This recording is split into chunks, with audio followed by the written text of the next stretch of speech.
Nesse vídeo aqui eu vou te ensinar o porquê que você não recebe resposta nos processos seletivos que você se candidata.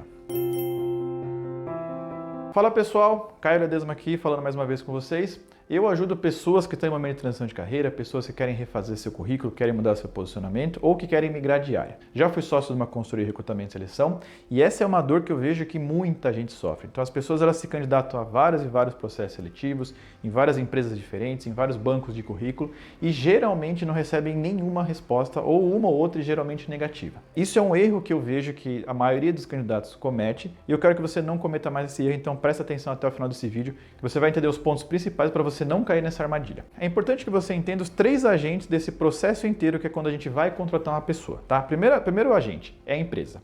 Vamos lá. Crie empatia pelas empresas que vocês se candidatam, tá? Por favor. Por quê? Como é que funciona? Quando a diretoria, quando a gerência vai contratar uma pessoa, tá? É um baita de um problema, é uma baita de uma dor de cabeça. Então, assim, é mega desafiador. Então, só para vocês terem noção do tamanho do problema.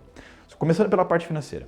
Quando eu vou contratar uma pessoa, vamos imaginar que o salário dessa pessoa é 10 mil reais e minha empresa é CLT e paga tudo certinho e bonitinho. Uma empresa responsável ela tem que ter no mínimo em caixa, em dinheiro parado no caixa, 1 ano de salário dos funcionários. Tá? Então eu vou contratar uma pessoa nova de 10 mil reais de salário. Então eu tenho que ter no mínimo 120 mil reais de caixa disponível para arcar, para bancar esse funcionário durante 1 ano. Se a minha empresa ela é correta e paga tudo certinho, eu tenho que ter no mínimo o dobro disso, que são os impostos, os encargos, FGTS, benefícios, enfim, uma série de outras coisas. Então a conta simples é o dobro do salário da pessoa que a gente tem que ter disponível em caixa para arcar com os nossos compromissos. Tá? Então, se eu for contratar uma pessoa de 10 mil reais CLT, eu vou ter que ter no mínimo 240 mil reais em caixa para bancar essa despesa. Vamos lá, então já começa aí, financeiramente já é bem desafiador. Tá? Segundo, a série de aprovações que envolve quando a gente vai contratar uma pessoa. Então, em qual diretoria que ela vai participar, quem que vai ser o responsável, qual que é o programa de treinamento, que suporte que a gente vai dar para essa pessoa, tem um time ou não tem um time. E tem uma série de outras áreas que precisam estar a par dessa decisão para que a gente contrate uma pessoa que seja de forma responsável, tá bom? E por último, da parte da empresa, ela tem que se preocupar com o perfil dessa pessoa. Vai ser uma pessoa que ela vai conversar com a cultura, vai ser uma pessoa que ela vai entender como é que funcionam os processos. A gente tem processos maduros o suficiente para trazer pessoas boas de mercado, enfim. Tem uma série de preocupações que a empresa tem que ter para conseguir definir que vai contratar ou não uma pessoa, que vai abrir uma vaga ou não. Isso para uma reposição. Tem a questão de se for uma vaga nova. Então, se é uma vaga nova, uma área nova que está nascendo, essa pessoa ela vai ter o que fazer, as outras áreas estão prontas para receber essa pessoa, a gente tem estrutura que essa pessoa vai precisar para conseguir desempenhar um bom trabalho. Eu vejo que já vi, né, infelizmente, empresas que abrem uma vaga numa estrutura que não está pronta, a pessoa ela faz uma movimentação, sai da empresa atual, aceita o desafio e quando chega lá não tem o que fazer, tá? Porque as outras áreas não estavam preparadas para receber essa pessoa. Assim, imagina o tamanho da dor de cabeça que é para todo mundo envolvido se isso acontecer. Então, empresas responsáveis, elas pensam nisso. Assim, eu quero que você entenda a parte da empresa primeiro para você conseguir criar empatia, para você se posicionar melhor quando você for se candidatar a um processo seletivo. Então, beleza, pegamos esse primeiro bloco, que é o da empresa, para você entender as dificuldades que uma empresa tem para aprovar uma vaga. Segundo ponto, quero que você crie empatia pela pessoa do RH ou pela consultoria que está trabalhando nessa vaga. Essas pessoas, na grande maioria das vezes, elas têm metas muito agressivas, tá? Mas muito agressivas mesmo. Sempre tem prazo de entrega e é sempre um trabalho muito corrido e envolve muitas pessoas. São pessoas que trabalham bastante, eu posso afirmar isso para você. Tá? Além disso, além de ter muita pressão, além de ter muita coisa envolvida, essa pessoa está sempre no meio do caminho. Ela tem que atender as necessidades da diretoria, da gestão que está pedindo a pessoa e ela também tem que atender as necessidades dos candidatos, que na grande maioria das vezes vem centenas ou até milhares. Então, imagina uma pessoa que está nesse meio do caminho, ela tem que atender as duas expectativas, isso não é trabalho fácil, isso dá uma dor de cabeça gigantesca, e ela tem que fazer esse meio de campo. Ela tem que atender as expectativas das pessoas que estão se candidatando e da diretoria interna. Esse é o terceiro ponto que eu quero que você tenha clareza na questão do RH ou da consultoria. Muitas e muitas vezes a gente abre uma vaga e o funil que entra para esse processo vai aos milhares. E boa parte, 98% das pessoas que se candidatam não tem o perfil indicado para a vaga. Nem sequer se deram o trabalho de ler a descrição da vaga para se candidatar. Eu já vi várias e várias vezes a gente colocar uma vaga de diretoria, uma vaga de C-level e pessoas que estavam começando começando a carreira, que estava no cargo de analista, estava no cargo de estagiário, se candidatar. É por isso que cada vez mais tem tantas inteligências artificiais que ficam filtrando.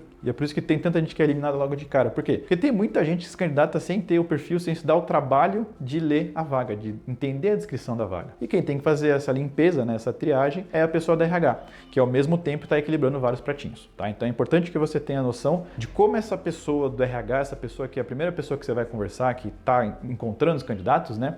Qual que é o trabalho dela, como é que é a agenda dela. Tá? Por quê? Porque aí você vai conseguir se comunicar melhor com essa pessoa. Tá, aí a gente chega no terceiro ponto que eu queria que você entenda, que é o seu papel nisso tudo, tá bom? Que é o papel do candidato. Como é que o candidato faz para conseguir entrar num processo seletivo e ajudar esses outros dois pontos que eu falei. O quê? O RH e a diretoria. Qual que é o erro aqui que eu vejo que muita gente comete? A pessoa não lê a descrição da vaga, ela não prepara o currículo para aquela vaga, ela simplesmente se candidata porque é só dar 2 cliques no botão lá do LinkedIn, algum banco de talentos e tal, e a pessoa ela acaba atrapalhando a vida do RH. Lembra os 98% que eu falei das pessoas que se candidatam e não têm o perfil? Exatamente é isso que a maioria das pessoas faz e é por isso que a maioria das pessoas não recebe retorno. O que você, como um candidato responsável e consciente, tem que fazer? Primeira coisa, entenda a oportunidade que você vai se candidatar. Entenda se você realmente tem os requisitos que você precisa para aquela vaga. Você realmente consegue resolver o problema daquela empresa. Se você entende que aquela empresa faz sentido para aquilo que você está buscando. Por quê? Porque você economiza o seu tempo e o tempo das pessoas da empresa. O primeiro passo é super importante e pouquíssimas pessoas têm essa noção, mas é importante você saber. Um outro ponto importante é as pessoas que não preparam o currículo para a vaga em específico. O que eu quero dizer com isso? Muitas e muitas pessoas não olham com carinho o perfil que ela preenche, não preenche o LinkedIn de forma assertiva, de forma intencional e acaba ficando um negócio muito genérico. Lembra que eu falei da vida do RH, da vida da pessoa da consultoria? Eles têm de 5 a 10 segundos para ler um currículo ou para ler um perfil do LinkedIn. Por quê? Tem que ler muito perfil, você tem que ver muitas opções, tem que ver muitos candidatos para ver aquele que vai preencher a vaga, aquele que vai resolver o problema da RH. E se a pessoa ela não preenche o currículo, ela não preenche o formulário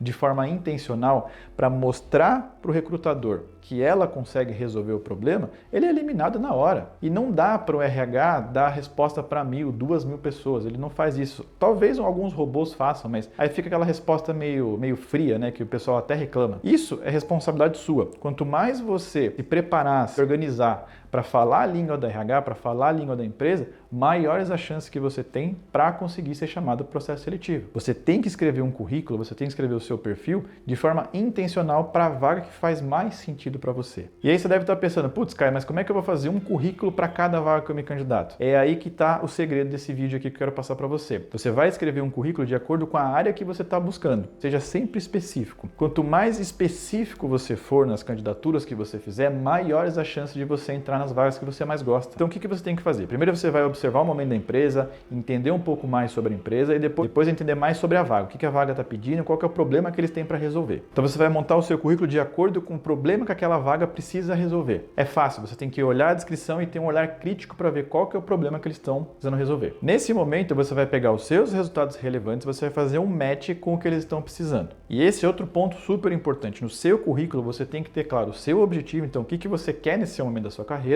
e quais que são os resultados relevantes que você tem para trazer para essa empresa. É isso que vai chamar a atenção do recrutador para ele querer te conhecer. Então é isso, eu espero que com essas dicas fique mais claro do porquê que tanta gente não recebe retorno dos processos seletivos. Espero que você não caia mais nesse armadilho e não cometa mais esse erro. Crie empatia pela empresa, crie empatia pela pessoa da RH ou pela consultoria e se organize para você fazer candidaturas cada vez mais assertivas, para você pegar vagas boas e vagas que realmente fazem sentido, que vai fazer você ir para um próximo nível de carreira, tá bom? Se você quiser saber mais conteúdo sobre transição de carreira e se quiser ajuda, dá o like aqui nesse vídeo, se inscreve aqui nesse canal que eu estou trazendo conteúdos para ajudar você a fazer uma transição de carreira de forma acertada. Eu sou o Caio Ledesma, a gente se vê na próxima. Boa sorte e um grande abraço.